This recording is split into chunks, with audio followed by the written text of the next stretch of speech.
ठाकुर संबोधित कर रहे थे, जिन्होंने ममता बनर्जी की सरकार पर केंद्र की योजनाओं पर अमल न करना और साथ ही साथ उन योजनाओं के एक तरह से उस पैसे का दुरुपयोग करने का बड़ा आरोप लगाया है। कोई एक दो योजना नहीं बल्कि अपने पूरे कार्यकाल के दौरान उन तमाम योजनाओं को गिनाया अनुराग सिंह ठाकुर ने, और ये भी कहा कि किस तरह से इन योजनाओं का असर सीधे हाशिए पे खड़े और उस आम आदमी को मिलना था, जिस आम आदमी की जरूरतों को एक तरह से पूरा न होने दिया है ममता बनर्जी ने। हमारे साथ अनिल बंसल जुड़ गए हैं। अनिल जी, भारतीय जनता पार्टी का आरोप है, हालांकि हम देख रहे हैं जिस तरह से अभिषेक बनर्जी पर जांच जारी है, ईडी ने 3 तारीख को बुलाया है, उससे पहले उन्होंने कह दिया वो नहीं आएंगे। आज गांधी समाधि से उन्होंने जो एक तरह से उनका ये कहना है कि मनरेगा को लेकर या तमाम जन कल्याणकारी योजनाओं को लेकर केंद्र का जो पूरा भेदभाव भरा रवैया रहा है, उसी के पलटवार में, उसी के जवाब में सिलसिलेवार तरीके से अनुराग सिंह ठाकुर ने तमाम योजनाओं को बाकायदा आंकड़ों के साथ बताया कि किस तरह से उन योजनाओं का फायदा जनता तक नहीं पहुंचा है। क्या आपको लगता है कि ममता बनर्जी इस समय अपने तमाम उन मंत्रियों के साथ जो किसी न किसी घोटाले में व्यस्त हैं, संलिप्त पाए जा रहे हैं, उन पर जांच जारी है, जनता का क्या कहीं ध्यान भटकाने की भी एक कोशिश के तौर पर इसे देखा जा रहा है? देखिए, अगले वर्ष लोकसभा चुनाव है, आप जानती हैं, तो उनको कोशिश राजनीतिक तौर पर जो भ्रष्टाचार की लड़ाई है, वो चाहते हैं कि राजनीतिक तौर पर इसको दूसरी दिशा में मोड़ें। और सुप्रीम कोर्ट से भी गए थे अभिषेक बनर्जी, तो सुप्रीम कोर्ट ने भी उनको इसमें राहत नहीं दी। शिक्षक भर्ती घोटाले में जो उनसे पूछताछ ईडी करना चाहती है, उसका हाईकोर्ट जाइए, और हाईकोर्ट ने कहा कि आप पूछताछ में सहयोग करिए, उसमें कोई समस्या नहीं है, आपको जांच में सहयोग करना चाहिए। तो जांच से भागना तो किसी भी व्यक्ति के लिए उचित नहीं है।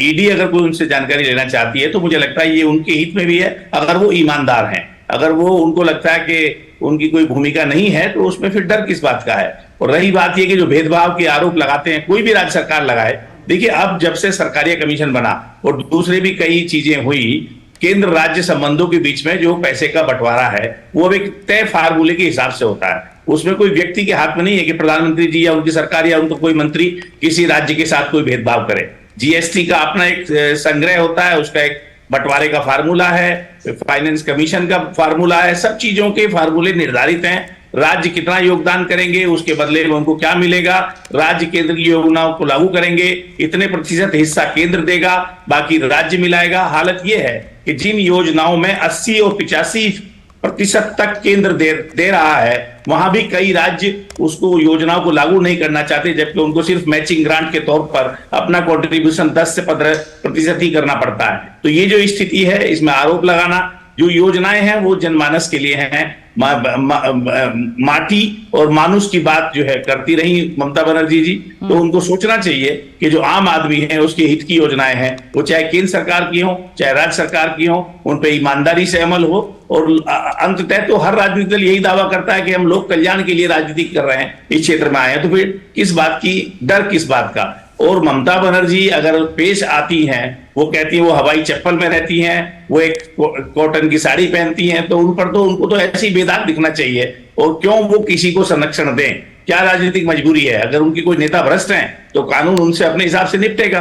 तो मुझे लगता है ममता बनर्जी को इस मामले में एक पाक साफ छवि के साथ सामने आना चाहिए। उनको उनके भतीजे जो अभिषेक बनर्जी हैं या उनके दूसरे नेता हैं, उनको सहयोग करना चाहिए जांच में। और हमने देखा शिक्षक भर्ती घोटाले में किस तरह से पिछले दिनों जब शिक्षा मंत्री पकड़े गए थे वहां के, और दूसरे जो उनका कंड्यूट था पूरा चैनल था, किस तरह से नोटों की गड्डियां बरामद हुई, करोड़ों रुपए की रकम बरामद हुई थी, जब सब चीजें लोगों के सामने है। तो मुझे लगता है ये भ्रष्टाचार के मामले में कम से कम उनको नहीं बोलना चाहिए। जो सरकारी एजेंसियां हैं अपना काम कर रही हैं, उनको काम करने देना चाहिए। और केंद्र पर अगर आप भेदभाव का आरोप लगाते हैं तो फिर आपको तथ्यों के साथ पेश करना चाहिए कि इतना हमारा हिस्सा बनता था, इतना दिया, इतना बनता था, इतना दिया, ये कम दिया। ये सब बातें सिर्फ राजनीतिक तौर पर आरोप लगाना मुझे लगता है उचित नहीं है। और जो अनुराग ठाकुर जी ने जिस तरह से आंकड़े पेश किए हैं, उसके बाद तो कोई कहने के लिए बात, आरोप प्रत्यारोप की बात ही नहीं बचती। जब आप तथ्यों के साथ आएंगे, पॉलिटिकल लैंग्वेज, आप राजनीतिक भाषा शब्दावली यूज ना करें, आप तथ्यों के साथ आए, आंकड़ों के साथ आए। और आपको बताया गया कि जो केंद्र की योजनाएं हैं, या जो सबसे मनरेगा जैसी योजना, जिसको यूपीए की सरकार ने अपनी एक फ्लैगशिप योजना के तौर पर प्रचारित किया था, और जो एनडीए सरकार है, मोदी जी की सरकार, उन्होंने भी उसको बंद नहीं किया, उल्टे उसका बजट बढ़ाया। तो ये ऐसी सूरत हाल में मुझे लगता है कि ममता बनर्जी जी को केंद्र सरकार की एजेंसियों के साथ सहयोग करना चाहिए और अपनी सरकार चलाएं। केंद्र के ऊपर आरोप प्रत्यारोप मुझे लगता है नहीं करना चाहिए। जी बंसल जी, कई ऐसी योजनाएं रही हैं जिनको राज्यों ने लागू करा, लेकिन पश्चिम बंगाल और दिल्ली उस दौरान दो राज्य, एक तरह से केंद्र शासित प्रदेश ऐसे रहे कि जिन्होंने नहीं लागू किया। लेकिन हम ये देखते हैं कि किस तरह से जो सवाल लगातार उठ रहे हैं, राज्य सरकारों में जब सत्ता पक्ष विपक्ष का टकराव रहता है तमाम नीतियों पे, योजनाओं पर, तो ये देखा जाता है कि विपक्ष अपना विरोध तरह तरह से जाहिर करता है। ये आपको कितना स्वाभाविक राजनीति से परे दिखाई देता है कि पश्चिम बंगाल के तमाम मंत्रियों को दिल्ली आना पड़ा उस विरोध को दर्ज कराने के लिए? इसको आप किस तरह से देखते हैं? नहीं, दिल्ली आने की कोई आवश्यकता नहीं है। अभी आईटी का जमाना है, डिजिटल दौर है, ये संचार क्रांति है। आप बंगाल में भी अगर कोई विरोध करेंगे तो वो भी दिल्ली तक दिखता है, पूरी दुनिया को दिखता है। तो मुझे लगता है हर चीज के लिए, क्योंकि राजनीति, आप राजनीतिक दल हैं, आप हर चीज को राजनीतिक नजरिए से देखते हैं। आपने कहा केंद्र की योजना, सबसे बड़ी योजना तो आयुष्मान भारत योजना है, जिसमें लोगों के, आम आदमी के लिए 5 लाख रुपए तक के इलाज की व्यवस्था की गई है। अगर आप आयुष्मान भारत योजना को ही इंप्लीमेंट नहीं करेंगे और कहेंगे कि हमारी योजना तो इससे अच्छी योजना है, हम जानते हैं कितनी भी, कोई भी सरकार हो, केंद्र की भी हो, राज्यों की भी हो, जब प्रधानमंत्री जी ने देखा कि सरकारी स्तर पर सुविधाएं पर्याप्त नहीं है जनता की जैसी बढ़ती हुई आवश्यकताएं, तब ये आयुष्मान भारत कार्ड योजना आई कि इसमें आप निजी चिकित्सालय में भी, निजी अस्पताल में भी अपना इलाज करा सकते हैं। तो ऐसे सरकार ने वास्तविक धरातल पे उसको आंका, उसको जांचा, उसको समझा। सिर्फ बातें करने से काम नहीं होता, क्योंकि लोगों को वास्तव में चिकित्सा सुविधा चाहिए, बड़ी समस्या है। उसको देखते हुए निजी अस्पतालों में भी इसको लागू किया। आदमी जहां चाहे सरकारी में कराए, सरकारी में जगह नहीं मिलती तो निजी में कराए, लेकिन कोई आदमी इलाज से, उपचार से वंचित न रहे। इस योजना का कोई मुकाबला नहीं है, कोई इसकी आलोचना नहीं कर सकता, कोई इसको नकार नहीं सकता। और राज्य अगर इसमें सहयोग करें तो राज्य के लोगों का भला होगा। श्रेय का सवाल तो बाद में आएगा कि किसने श्रेय लिया, किसने नहीं लिया, या जनता तय करेगी। पर मुझे लगता है लोगों के हितों के साथ खिलवाड़ नहीं करना चाहिए, उनके हितों की अनदेखी नहीं करनी चाहिए, उनके हितों पर राजनीति नहीं होनी चाहिए। जी तापस भट्टाचार्य हमारे साथ बीजेपी मुख्यालय से मौजूद हैं। तापस, हमने देखा कि कानून व्यवस्था को लेकर पश्चिम बंगाल में लगातार सवाल उठते रहे हैं। तमाम, एक तरह से तमाम पक्षों से ये आवाज उठती रही है, सिर्फ आम जनता से ही नहीं। भारतीय जनता पार्टी इस पर सवाल उठाती रही है, लेकिन अब ये जो मसला, ये सीधे सीधे जनता से के हित से जुड़ा मसला है। तमाम वो योजनाएं हैं जिनका फायदा जनता तक नहीं पहुंचा है, गरीबों के हक को मारा गया है, ये बीजेपी आरोप लगा रही है। अनिल जी हमारे साथ, हमारे संवाददाता जुड़ेंगे, लेकिन उससे पहले आप ही का रुख करना चाहेंगे। जिस तरह से हमने देखा, आपने भी कहा कि आईटी के जमाने में आज अगर पूरा कुनबा, एक तरह से जो सत्ता में बैठा तमाम मंत्री हैं, अगर उन्हें दिल्ली उठ के आना पड़ा है तो इसके पीछे क्या मकसद हो सकता है? साथ ही ये भी बात है कि 9 साल के केंद्र सरकार के अपने कामकाज के तरीके ने, या हम पूरी एक तरह से पॉलिटिकल डिस्कोर्स की भी बात करें अनिल जी, तो 2024 के चुनाव को देखकर भी अगर देखा जाए तो किस तरह का प्रेशर बिल्डअप हो रहा है अब ममता बनर्जी पर, टीएमसी पर, अपने राज्य में, जब तमाम ऐसे मंत्री किसी ना किसी घोटाले में सम्मिलित पाए जा रहे हैं। ऐसे में जब लड़ाई भ्रष्टाचार बनाम ईमानदार की होने लग जाए, तो क्या आपको लगता है कि दोनों के रिपोर्ट कार्ड भी देखे जा रहे होंगे और उसका एक बड़ा दबाव राजनीतिक पार्टी पर पड़ता दिखाई दे रहा है, टीएमसी पर? देखिए, आपने देखा पिछले लोकसभा चुनाव में भी, विधानसभा चुनाव में भले भाजपा को ज्यादा सफलता, हालांकि उनकी 3 सीटें थी, बढ़कर 70-75 हो गई थी, उस मायने में तो काफी सफलता मिली थी, वोट फीसद भी बढ़ा था भाजपा का। पर जो लोकसभा चुनाव में एक तरह से ऐतिहासिक सफलता बीजेपी को मिली थी, 18 सीटें भाजपा ने वहां लोकसभा की जीती थी, वो एक चिंता की बात तृणमूल कांग्रेस के लिए रहा है। उनको लगता है कि क्योंकि ममता बनर्जी जी कोई मोदी के मुकाबले आज प्रधानमंत्री पद की उम्मीदवार नहीं है, वहां जो उनका गठबंधन है वहां तो ये तय ही नहीं है अभी कौन उम्मीदवार होगा कौन नहीं होगा। पर जब ये लोकसभा का चुनाव जब हम लड़ते हैं और वो 2024 में एक तरफ नरेंद्र मोदी जी प्रधानमंत्री हैं और दूसरी तरफ कोई उम्मीदवार घोषित नहीं है, तो वहां जब 18 सीटें पश्चिम बंगाल में तृणमूल कांग्रेस की राज्य में सरकार होते हुए भी, जबकि वहां आरोप लगे कि जो वहां की सरकारी मशीनरी है उसका राज्य की सत्तारूढ़ पार्टी काफी दुरुपयोग करती रही है। पंचायत चुनाव में वहां जबरदस्त हिंसा हुई है, हालांकि ममता बनर्जी जी उसके बारे में डिफेंस सफाई देती हैं कि कानून व्यवस्था तो यहाँ 85 साल से 30-40 साल से खराब रही है, हिंसा तो यहाँ हर चुनाव में होती रही है, और ये कोई दलील नहीं हो सकती। आप अगर अच्छे का वायदा करके आए हैं, कानून व्यवस्था बेहतर करने का वायदा करके आए हैं, तो आपके राज्य में कम से कम नहीं होनी चाहिए हिंसा। चुनाव आयोग को हस्तक्षेप करना पड़ता है, सुप्रीम कोर्ट को हस्तक्षेप करना पड़ता है, हाई कोर्ट को हस्तक्षेप करना पड़ता है, ये सारी स्थितियां, राष्ट्रीय मानवाधिकार आयोग को हस्तक्षेप करना पड़ता है। तो कानून व्यवस्था के मोर्चे पर तो हमने देखा कि पश्चिम बंगाल में लगातार ही अपराध की घटनाएं होती रही हैं, उसमें सांप्रदायिक जो विद्वेष है, सांप्रदायिक फसाद हैं, वो भी काफी झगड़े वहां हुए हैं, लोगों को घर छोड़ने को भी मजबूर होना पड़ा है, सब चीजें हमने देखी हैं। लेकिन जो राजनीतिक तौर पर बात अगर आप करेंगे तो लोकसभा चुनाव में भाजपा उनको वहां टक्कर दे रही है, और 2019 में भी उन्होंने अच्छी चुनौती दी थी तृणमूल कांग्रेस को। उम्मीद से उतना उनको ममता बनर्जी को लगता नहीं था कि भाजपा 18 सीटें जीत लेगी, और मुझे लगता है कि 2024 में उनको कहीं ना कहीं ये नजर आ रहा है कि और लड़ाई कांटे की होने वाली है। इस चक्कर में इसको जो एजेंसियों की जांच है उससे उनकी छवि खराब होगी, जनता की नजर में छवि खराब होगी, जब लोग समझेंगे कि ये सरकार तो भ्रष्टाचार, ममता जी सादगी और सरलता का बात करती थी, बंगाल में माटी और मानुष की बात करती थी, और ये तो भ्रष्टाचार के लोगों ने देखा, आपने भी देखा, हमने भी देखा किस तरह से जांच एजेंसियों ने जब निकाले नोट, गड्ढे के गड्ढे नोटों के निकले, काउंट करने के लिए मशीनें बुलानी पड़ी, रात दिन लगे रहे। तो ये सब चीजें छिपी नहीं है। ठीक है, ममता बनर्जी जी मुख्यमंत्री हैं, मैं नहीं कहूंगा कि वो कोई भ्रष्ट है या भ्रष्टाचार में डूबी हैं, पर कहीं ना कहीं जो उनके मंत्री पकड़े गए हैं, उनसे उनके जो अधिकारी पकड़े गए हैं, ये सब साबित हुआ है कि जो उनकी सरकार है वो भ्रष्टाचार से अछूती नहीं है कतई भी, और केंद्र की जो योजनाएं हैं उन पर उस तरीके से ईमानदारी से वहां अमल नहीं किया गया है। जी हाँ, बीजेपी का बड़ा हमला ममता बनर्जी सरकार पे कि सड़क तालाब को लेकर भी किस तरह से ममता बनर्जी की सरकार ने पैसे खाए हैं, केंद्रीय योजनाओं का फायदा जनता तक नहीं पहुंचा है। इन्हीं तमाम सवालों पर चर्चा जारी रहेगी। वक्त एक छोटे से ब्रेक का है। ब्रेक के बाद हमारे साथी संवाददाता तापस भी जुड़ेंगे। अनिल बंसल साहब आप भी रहिएगा हमारे साथ, वरिष्ठ पत्रकार। वक्त एक छोटे से ब्रेक का।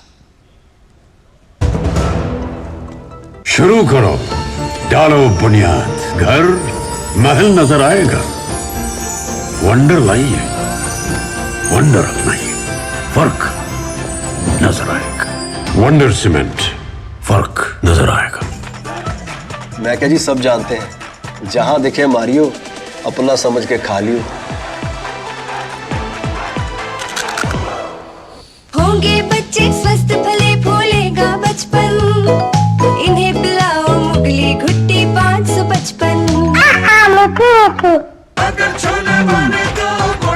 गोल्डी छोले मसाले, जहाँ जाए रिश्ते बनाए, जहाँ जाए रिश्ते बनाए, गोल्डी मसाले। चाची, कल्याण भव, सुखी भव, और सबसे जरूरी आशीर्वाद, आयुष्मान भव। वो तो मोदी सरकार सबको दे रही है। देश के धनी आदमी जिस प्रकार से आरोग्य की सेवा प्राप्त कर सकते हैं, अब मेरे देश के गरीब को भी वही सेवाएं उपलब्ध होनी चाहिए।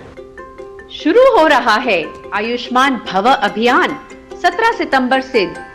आयुष्मान आपके द्वार का तीसरा चरण, मोबाइल से ही बन जाएगा आयुष्मान कार्ड। आयुष्मान मेला आयोजन, जहां कई बीमारियों की होगी मुफ्त जांच और इलाज। अंगदान शपथ पंजीकरण, जिससे हमारे बाद भी किसी और को मिले जीवन। रक्तदान शिविर और आयुष्मान सभा का आयोजन। इन सुविधाओं का लाभ उठाने नजदीकी आयुष्मान हेल्थ और वेलनेस सेंटर पर जाएं।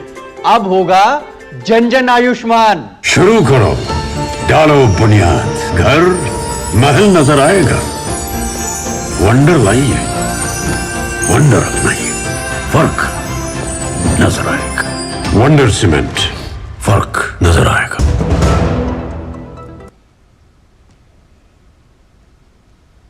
एक बार फिर आप सभी का स्वागत है इस खास कार्यक्रम में। हम जानते हैं जिस तरह से भारतीय जनता पार्टी ने एक तरह से पलटवार किया है ममता बनर्जी सरकार पर और कहा है कि केंद्र की योजनाओं का फायदा जनता तक नहीं पहुंचा है, किस तरह से फर्जी तालाब और फर्जी मैदान बनाए गए हैं, जिसका एक तरह से फायदा जो जनता तक केंद्रीय योजनाओं का पहुंचना चाहिए था वो उन तक नहीं पहुंचा है। इसी के साथ साथ कई और अन्य आरोप भी लगाए हैं कि किस तरह से लगातार एक के बाद एक घोटाले पश्चिम बंगाल में होते रहे हैं।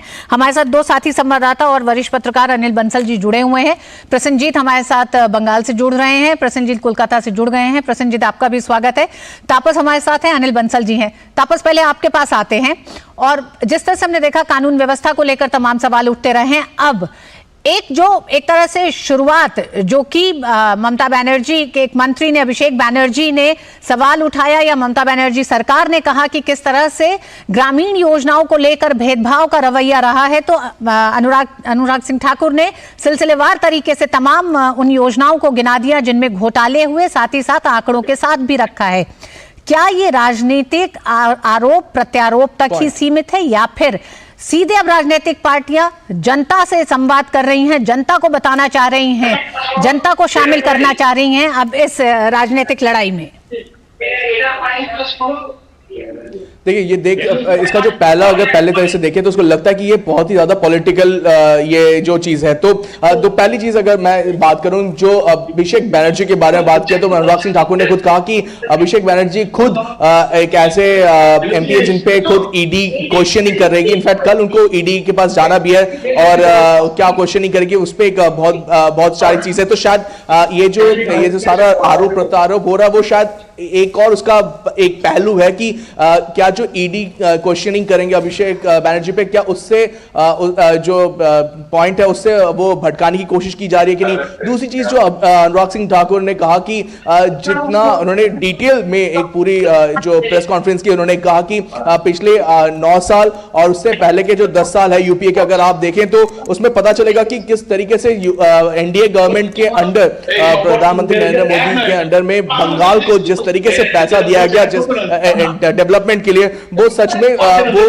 बहुत ज्यादा, कई गुना ज्यादा है यूपीए के समय में खर्च करें। जैसे एक एग्जांपल देता हूं मैं, करीब 2 लाख करोड़ पिछले 9 सालों में मोदी गवर्नमेंट ने खर्चा किया है, और अगर उसी का ही हम देखें यूपीए गवर्नमेंट के 10 साल, तो वहां पे करीब 58,000 करोड़। तो आप समझ सकते हैं ऑलमोस्ट डबल से भी ज्यादा जो है वो क्या कहते हैं मोदी गवर्नमेंट ने खर्च किया बंगाल के लिए। लेकिन प्रॉब्लम क्या आती है कि आप पैसा देते हैं लेकिन उसकी जमीनी हकीकत क्या है वो डेवलपमेंट की, तो वहां पे जाके दिक्कत आती है। तो जमीनी हकीकत यह होता है, ये जो पैसा है, ये जो पैसा खर्च किया जा रहा है डेवलपमेंट के नाम पे, उसमें 2 चीजें हो रही है। एक तो डेवलपमेंट के नाम पे पैसा जो है वो कहीं और जा रहा है, दूसरा जो पॉइंट्स ऐसे मनरेगा के ऊपर या फिर किसी और योजना के अनुसार जो करने थे वो किए नहीं जा रहे हैं। और ऐसे करीब 15 पॉइंट्स सेंट्रल जो टीम गई थी चेक करने के लिए कि क्या वो जो काम हो रहे हैं वो सही से हो रहे हैं कि नहीं, तो करीब 15 ऐसे पॉइंट पे रिपोर्ट मांगी थी। भारतीय जनता पार्टी का सीधा आरोप ममता सरकार का पर यह है कि ममता सरकार ने बनाया घोटालों का बंगाल मॉडल। क्या कहेंगे जो सिलसिलेवार तरीके से आज अनुराग सिंह ठाकुर ने तमाम उन योजनाओं को गिनाया है और जिस तरह से ममता सरकार के मंत्री दिल्ली पहुंचे हैं प्रदर्शन करने के लिए?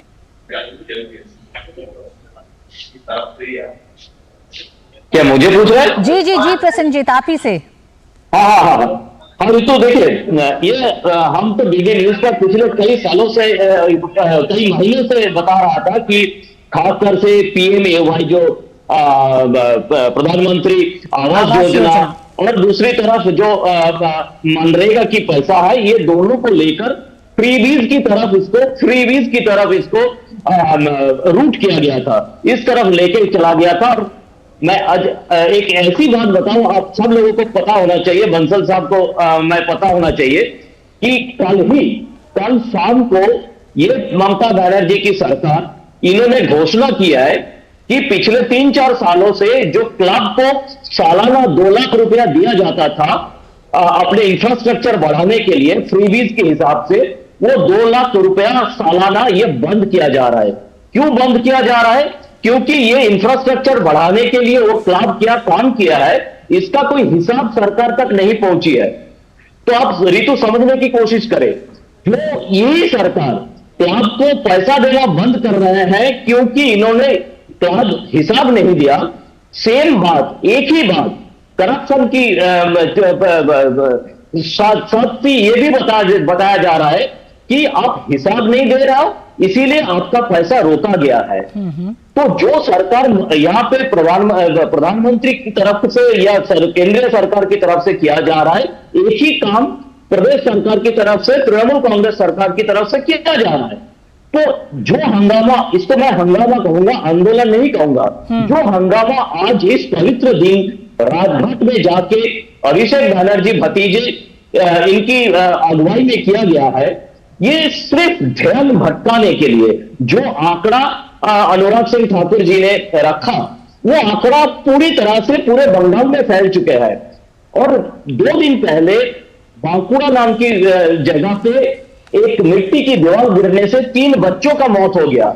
जब 5 साल 6 साल पहले ममता बनर्जी ने यह कहकर अपना दावा की थी कि मेरा 99%, मेरा 90% काम हो चुके हैं, तो ये कच्चा मकान आया कहां से, ये मिट्टी की दीवार गिरा कैसे, ये 3 बच्चे की बात को लेकर आप दिल्ली चले गए, जबकि उनका चीता भी नहीं ठीक तरह से बुझ पाया। तो इस तरह से एक माने मौत का खेल इसको कह सकते हैं, करप्शन की खेल इसको कह सकते हैं, या फ्रीबीज की खेल इसको कह सकते हैं। इसका ही जवाब आज अनुराग ठाकुर की तरफ से दिया गया है या बीजेपी की तरफ से दिया गया है। ऋतु जी, अनिल बंसल भी हमारे साथ जुड़े हुए हैं। अनिल बंसल जी, एक बार फिर जिस तरह से प्रसेनजीत ने सिलसिलेवार तरीके से बताया कि किस तरह से पूरा घटनाक्रम रहा है, क्यों केंद्र सरकार को इस तरह का निर्णय लेना पड़ा और फिर अभिषेक बैनर्जी दिल्ली का रुख करते हैं, क्या ये साफ दिखाई देता है कि एक ऐसी सरकार जो लगातार तमाम जन कल्याणकारी योजनाओं के जरिए जनता तक पहुंचना चाहती है, उनको सुविधाएं देना चाहती है, उनको आवाज देना चाहती है, लेकिन एक राज्य सरकार अगर उस पर अमल नहीं करती है, और ये बात जनता को पता चलनी चाहिए। क्या आपको लगता है कि इस समय ममता बनर्जी पर भ्रष्टाचार को लेकर लगातार बढ़ते आरोप ने उन्हें घेर लिया है? नहीं, ये तो आप जब उनके अपने सगे भतीजे जो सांसद है और पार्टी के महासचिव हैं, वो जांच की एजेंसियों से लगातार जी चुरा रहे हैं, उनसे भाग रहे हैं, अदालतों में जा रहे हैं, हाईकोर्ट सुप्रीम कोर्ट तक जा रहे हैं, इतनी सब लड़ाई लड़ रहे हैं, तो कहीं ना कहीं उनके मन में एक भय है।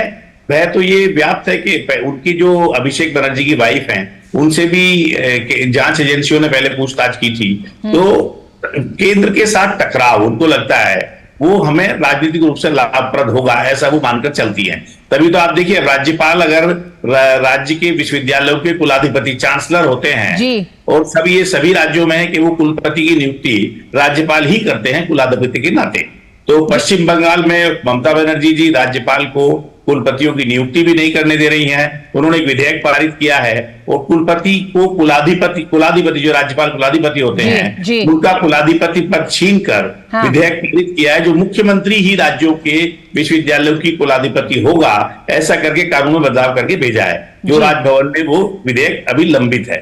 तो जब ये रणनीति आपने बनाई है कि आप केंद्र के नियुक्त किए हुए राज्यपाल, जो संघीय और राज्य ढांचा है हमारा, उसमें एक तरह का सेतु है राज्यपाल की जो भूमिका है, उसकी अथॉरिटी को भी हम नहीं मानेंगे, उसके अधिकारों को भी हम अपने पास रखेंगे, तो कहीं ना कहीं ये एक तरह का चुनौती है। जी बंसल जी, समय कम है प्रसेनजीत से। प्रसेनजीत, ये सिर्फ केंद्र और राज्य के टकराव भर का मसला है क्या?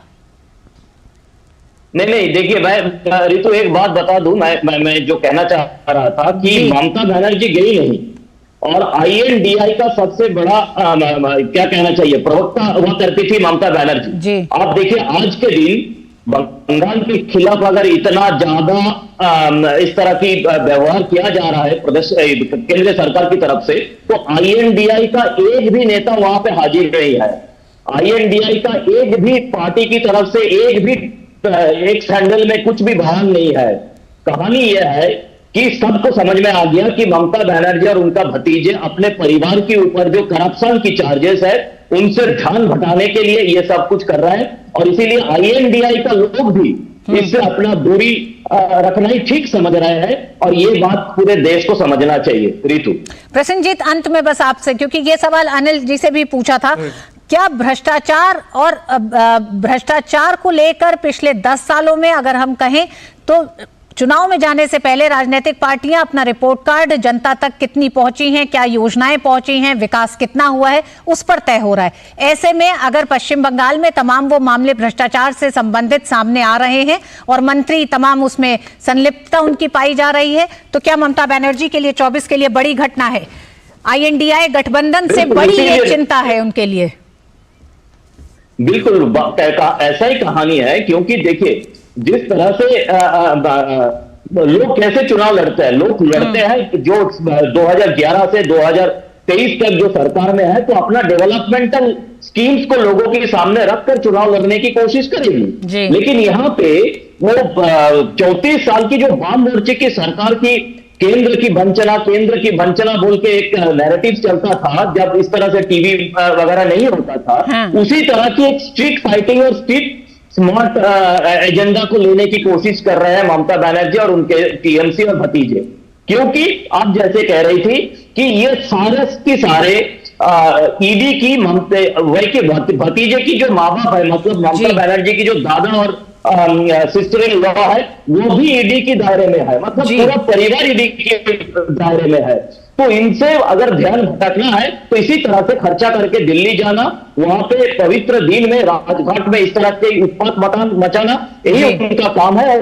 ध्यान भटाना इनका एकमात्र काम है। ऋतु जी हाँ, बिल्कुल। एक तरह से कह सकते हैं कि राजनीतिक दबाव पैदा करने के लिए हो सकता है इस तरह के इवेंट को देखा जा सकता हो, लेकिन जनता के बीच जब राजनीतिक पार्टियां एक दूसरे पर आरोप लगाती हैं तो आज की तारीख में सोशल मीडिया या फिर टेक्नोलॉजी ने कई ऐसे, ट्रांसपेरेंसी ने कई ऐसे स्रोत दिए हैं जिससे जनता ये पता कर सकती है। करते हुए कई लोगों का मोबाइल चोरी हो गया। जी प्रसन्नजीत, कांग्रेस के काफी सारे सांसद और बाकी लोगों का मोबाइल चोरी हो गया। जी हाँ, प्रसन्नजीत का कहना है कि इंडिया जो तमाम गठबंधनों का साथी है वो भी ममता बनर्जी को इस संकट में साथ देता नहीं दिखाई दे रहा है। ये मसला यहाँ खत्म होने वाला नहीं है। बहुत बहुत धन्यवाद अनिल जी आपका, प्रसन्नजीत आपका और तापस आपका भी इस पूरे मामले पर जुड़ने के लिए। तो इस खास कार्यक्रम में बस इतना ही। डीडी न्यूज पे खबरें जारी हैं। नमस्कार।